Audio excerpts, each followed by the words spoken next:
ዳህሳስ ቲቪ ሰላም ተኸታተልቲ ዛ ቪድዮ ዛ ቻነል ሓዳሽ ብምዃና ቀጻሊ እንፍርዮም ቪድዮታት ንኽበጽሓኩም ሰብስክራይብ ብምግባር ጀምርዋ እናበልኩ ናብ ናይ ሎሚ መደብ ከብሎ ኢራን ንፕረዚደንት ኣሜሪካ ዶናልድ ትራምፕ ንእስላማዊት ሪፐብሊክ ኢራን ዝገብሮ ዘሎ ምፍርራሕ እንተዘያቋሪፅዎ ዘይርሳዕ ትምህርቲ ክትህቦ ምዃና ገሊጻ ስርዓት ኢራን ነቲ ሰፊሕ ህዝባዊ ተቃውሞ ዝሃቦ ምላሽ ድማ ኩናት አንጻር አሸበርቲ ክብል ገሊጽዎ ወሲኹ መንግስቲ ኢራን ዝሃቦ መግለጺ እዚ ዘለናዮ ቁጠባዊ ኩናት ስነ አእምራዊ ኩናት ምስ አሜሪካን እስራኤልን ወታደራዊ ኩናት ከምኡውን ሎሚ አንጻር አሸበርቲ ዝካየድ ዘሎ ኩናት እዩ ኢሉ ገሊጽዎ መራሒ ኢራን ጸላኢ ዕላምኡ ክወቅዕ ፈጺመ ኣየፍቅደሉን ሞት ንእስራኤል ሞት ንኣሜሪካ ዝብል ጭርሖ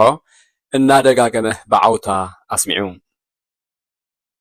ኢራን ኣሜሪካ መጥቃዕቲ እንተደኣ ኣካይዳ ንእስራኤል ከምኡውን ንወታደራዊ ረብሓታት ኣሜሪካ ኣብ ማእከላይ ምብራቕ ዕላማ ብምግባር ምላሽ ከም እትህብ ገሊጻ ኣብዚ ዝካየድ ዘሎ ተቃውሞ ኢንተርነት ብምጥፋእ ዝተኻየደ ጨፍጫፍ ልዕሊ 540 ሰባት ከም ዝተቆትሉ ይሕበር ኣሎ ክቡራት ተኸታተልቲ ናይ ሎሚ መደብና ነዚ ይመስል ኣብ ቀጻሊ ብኻልኦት ትሕዝቶ ክንራኸብ ኢና ሳብስክራይብ ብምግባር ነዛ ሓዳሽ ቻነል ከተዕቢልና ብኽብሪ እናሓተትና ሰላም